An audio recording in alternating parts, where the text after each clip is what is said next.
Hello, welcome to day 2 of the van build. Today we're going to make a start on cutting the windows in. I don't know if you can pick it up from back there, but I've already marked out the lines where I've got to cut through the braces. Basically I'm going to use an air saw to follow this and then follow the line, follow this line again where the second skin starts on the inside. I've got the windows from Van Pimps. Very good deal, very helpful, very quick delivery, very quick delivery. It's the next day. Didn't ask for the next day, but that's great. I used to be a windscreen fitter for a windscreen company. I won't mention the name, but I've done it before on other vans, so I should be okay doing it. You know, I've got all the equipment and so on. Basically going to cut through with an air saw. I ain't going to use a jigsaw. I don't like the fact that the bed sits against the metal, and it could scratch or damage the metal either inside or outside. Air saw does a nice fine cut. I've also got a little finger sander that I can go around just neaten up any edges, or then make the metal good with some white hammerite. I've got some knock-on trim that was supplied with a kit from Van Pimps. Big shout out to them guys, by the way. Can't thank them enough. Not sponsored by them in any way, but I've always had my windows from Van Pimps. So I'm going to make a start, drilling a hole in each corner just for me to be able to get the air saw blade in there, make a start, and here we go. I'm going to be using air tools, so you might hear the compressor going from time to time. So a lot of this I'll probably edit some music over it or something like that, or I'll put it onto double speed. But you'll get the gist of what I'm doing. Cone cutter. I would use the end of that, but unfortunately I've snapped the end of it off. So I'm going to start it off with the smaller one, go to the bigger one, and that'll help me get the blade in. Here we go. Wish me luck.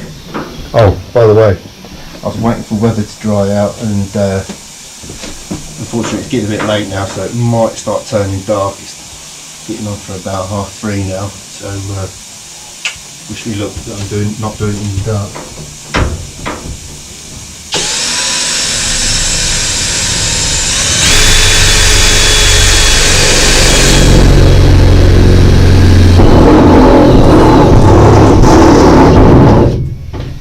There we go, no turning back now.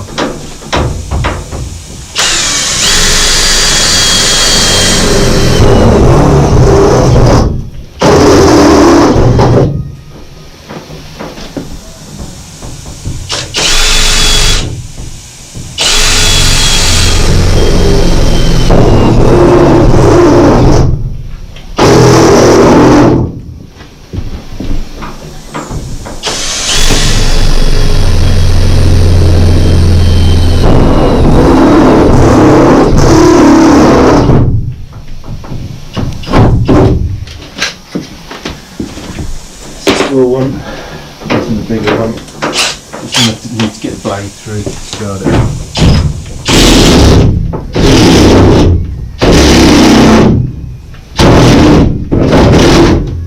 Just change the battery according to it. This one ain't much better. I should have put them on charge.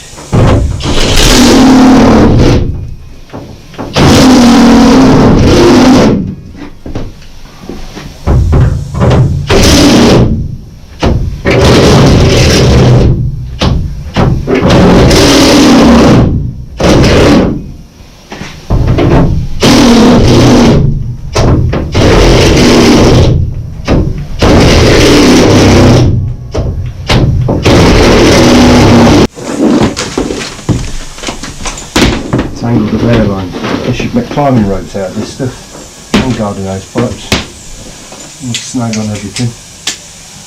Right, so this is an air saw. Basically it's a normal hacksaw blade, very fine teeth, and it just oscillates backwards and forwards, gives a nice clean cut.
Okay, so that's the hole cut. What I've got now, little finger sander, basically roll of sandpaper. Just go around kneading it up. The only downfall about them air saws is they don't like going around the sharp corners. It's a wide blade, so it doesn't like to go around. So all I'm going to do is pat a little of these, get it all nice and neat. I noticed there's a bit of a gap between the double skin, so I might even just get some pliers on there, squeeze that up a bit, just so that the knock-on trim goes on a bit easier. And then I'll touch it in, neaten up all the edges with some hammerite, and stick the window.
Right, welcome to day 3 of the van build.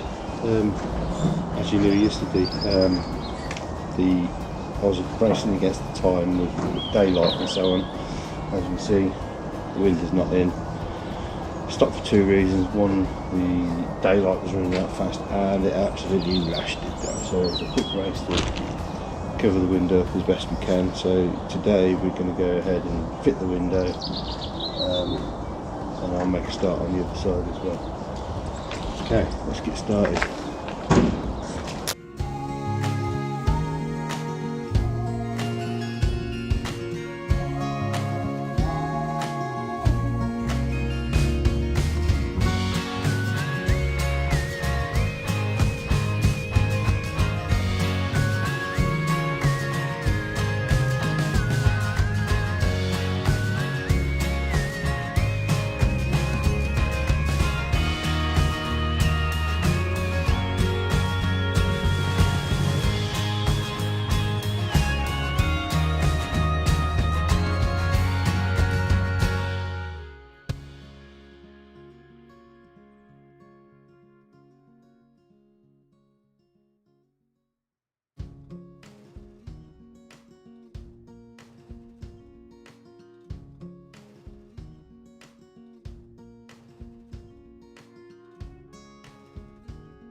Right, first thing we can do is check the glass for scratches.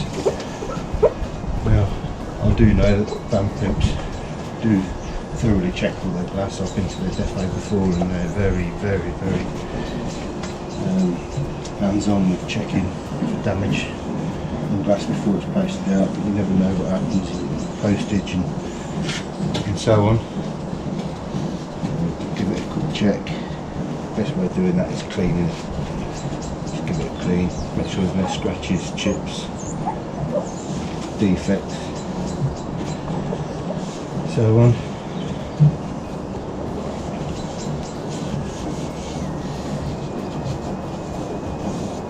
I've already checked the window opens and closes okay.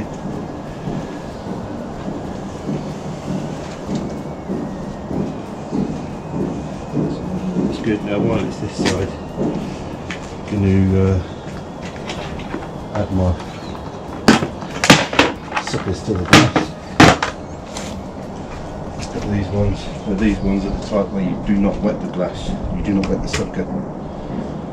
Basically the pump up, when that red line disappears, you know you've got it pumped enough. So place one of that there. Lower. Up. And that's solid.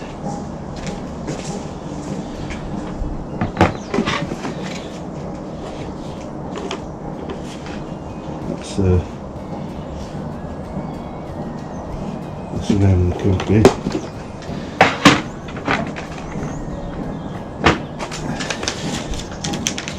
You've got a little instruction manual, pump action vacuum lifters. Doesn't say how much they lift. No idea, I know it's a lot. Well, safe working load. 56 kilograms, that's each. Significant amount, I think. Right, put one bit there.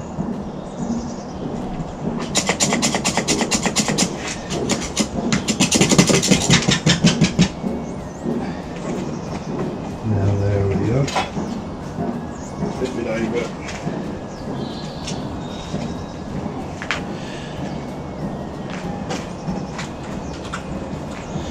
Check this side and clean it as well.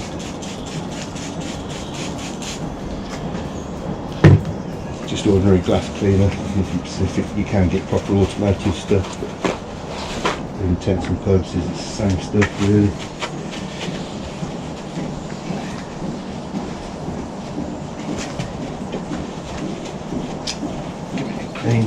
What you're also checking for is silicone spots. But what you can do is just wipe it, and if it separates, you know you've got silicone in there. Now you shouldn't get it with toughened glass. You do get it quite a lot with windscreens and so on. But it's always worth checking. Again, just spray a bit of glass cleaner on there, and anywhere there's silicone, it'll separate. And what you can do is if you can get an anti-silicone remover or a little Scotch Brite, just to don't go too mad with it. All you're doing is cleaning the surface and it will get rid of that silicone. Like I said, you shouldn't really get it with toughened glass because it don't go through the same moulding process. That all looks good. No separation within the cleaner. Give it a thorough wipe off just to remove the contaminants. Checking for scratches, defects, blemishes, shells in the glass. Obviously you don't get cracks in toughened glass. You don't need to check for that. If you've got a crack, you've got a serious problem when it comes to toughened glass.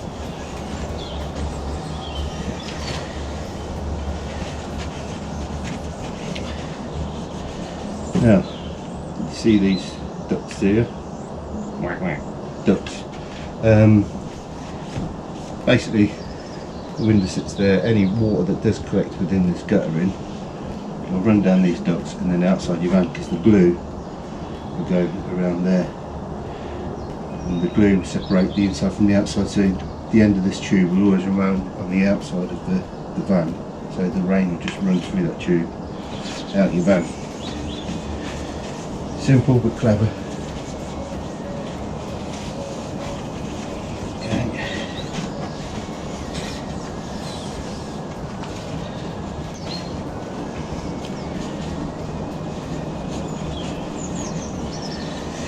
Okay, happy with that.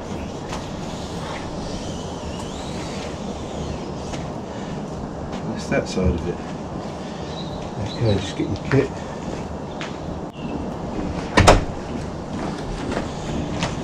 In the kit you did have some gloves, but I've got different gloves in the garage that I'll wear. You get your glass bonding wipes. Basically it's an alcohol wipe, it just takes off any contaminants. Get one for the glass, one for the body. You get these buds, primer applicators. In the trade they're called teddy bear bollocks. You get your primer. Now it's one even coat of this. It takes about 2 to 3 minutes for this stuff to cure off. You put an extra coat on the top of that whilst it's wet, it's 2 hours. And each coat is another 2 hours. It could even be up to 24 hours depending on how many coats you put on it. But one coat is sufficient. It's an etch primer. It etches into the glass and it also enables the bond to cure off. Now the bond is this stuff here, which is a polyurethane adhesive. Now because it's cold out, I have sat it on the radiators on a low temperature. If you over warm this stuff, it causes what's called degassing. And the degas, the skin hardens faster than the gas can escape, and it creates air bubbles. And air bubbles is not what you want in your bond, because air bubbles, you don't know how thick the wall is, and it could create a little passage of water through. So gentle warming, that'll be fine. You also get a couple of these nozzles, and they're already grooved, and it should be 12mm by 8mm. And what that means is that when you put the blank glue on there, you get a 12mm bead height by 8mm wide. And it's the reason why it's 12mm by 8 is when you squish it squishes down to 8 by 8, so you get a nice even bond, nice even bead. And what happens is then, if you overlap your joints too much, you put too much glue on, as this stuff cures off, it shrinks back, and it can cause extra stress within a certain point of the glass. So it could shatter it. If it's a windscreen, it could crack it, so on and so forth. So the idea is you get a nice even bead of glue, nice even layer of primer, same on the, well, not bond, but you put primer on the body, which lines up with this stuff. I'm going to aim for about 1 inch all the way around, which should give me a nice even bead. Now you notice on these you get a little thing, that's basically so that you can run that against the edge of the glass. I'm not doing that, I'm just going to trim that off with the blade. Don't know anybody that uses them nozzles, them little nibs. So that'll get trimmed off with the blade. But first things first, I'm going to offer the glass up to the van, make sure I'm happy with the fitment, and they've not supplied me with the wrong windscreen, wrong window or anything like that. Doubt they have, but it's always best to check. So, back in a sec.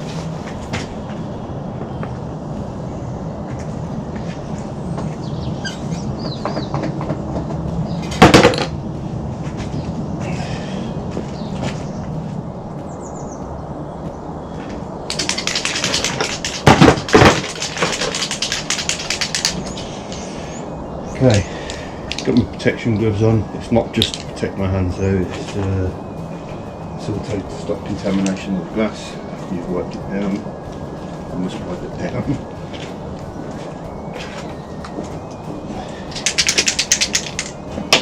Let's wipe it down first. Do as I say, not as I do.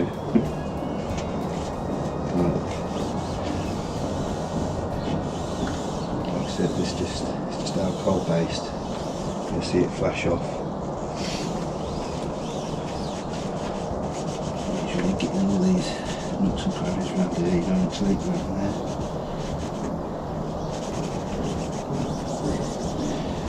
Good like that.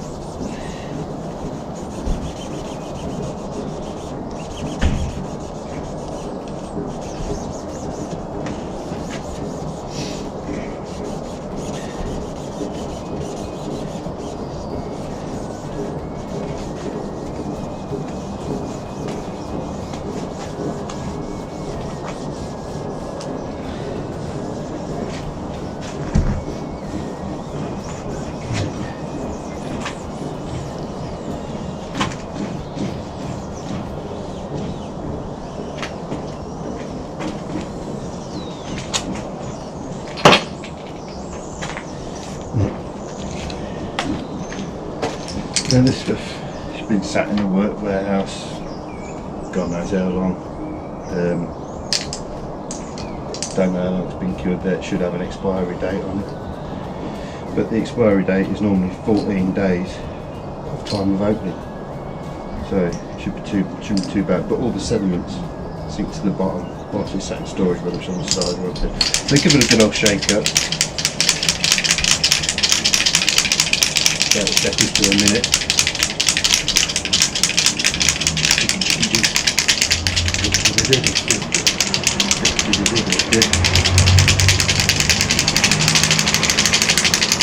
Double bearing in there, it's just to make sure all the pigmentation in there gets all mixed in there and all the additives and properties get mixed together properly, like you would in an aerosol can.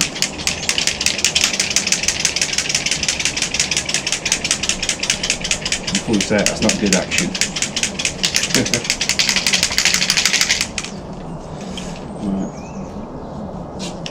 Clean off. You can see it's like a black etch primer. The way I do it is I squeeze off the excess here and then get drips, roughly an inch. Then you run your finger along the glass, one continuous bead. Don't stop at the corner and take it off and reapply it, because that's an extra layer on that corner. Make sure you get it in all the nooks and crannies. Over there. Again, nooks and crannies. Over there.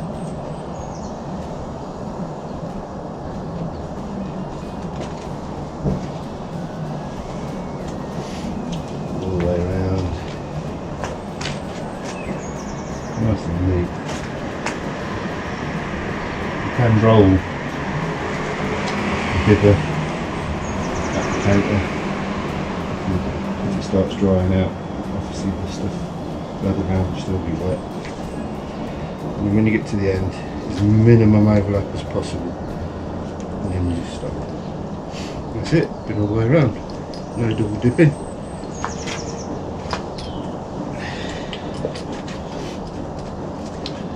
Forget the word now, but I think it's hygroscopic, so moisture cures it off. So you double dip this, you basically contaminate this, you put the contaminants into your primer. So you want to try and do it in one dip if you can. You can double dip to an extent, but try not to. Try and do it in one go if you can. So that's okay, you can leave that out for a few minutes, and we'll do the same on the bodywork. But we'll use a fresh applicator for that one.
Just twist off a bit, and hopefully it's still warm enough.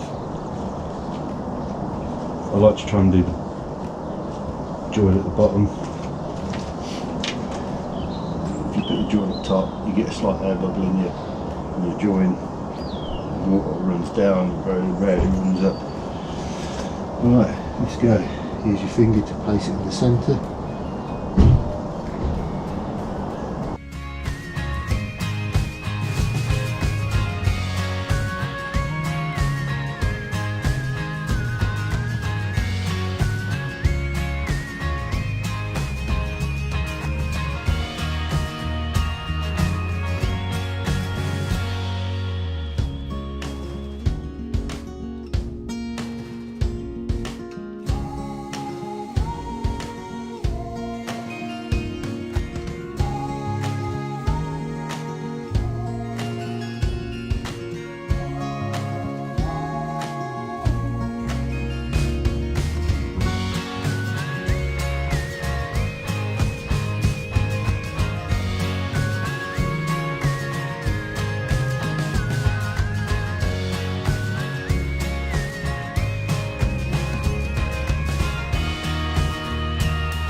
you're checking for is consistency of height. Bit of a low spot there. Now I don't like doing this, but it's better than it leaking.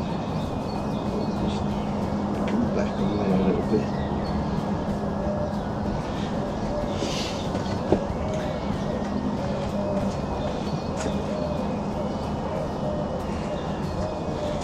Electric ones are much better, you get a nice smooth bleeding, more consistent. Hand pumps, especially when it's cold, a bit more difficult.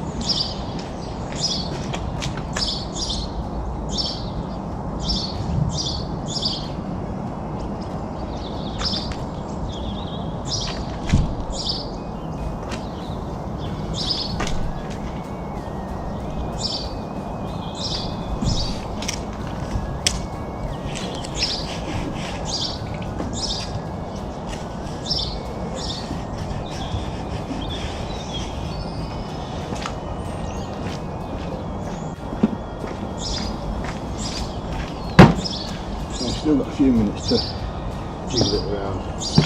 Should be happy, so I want to get a nice even line down this back bit.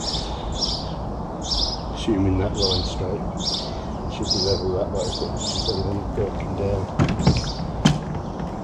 down.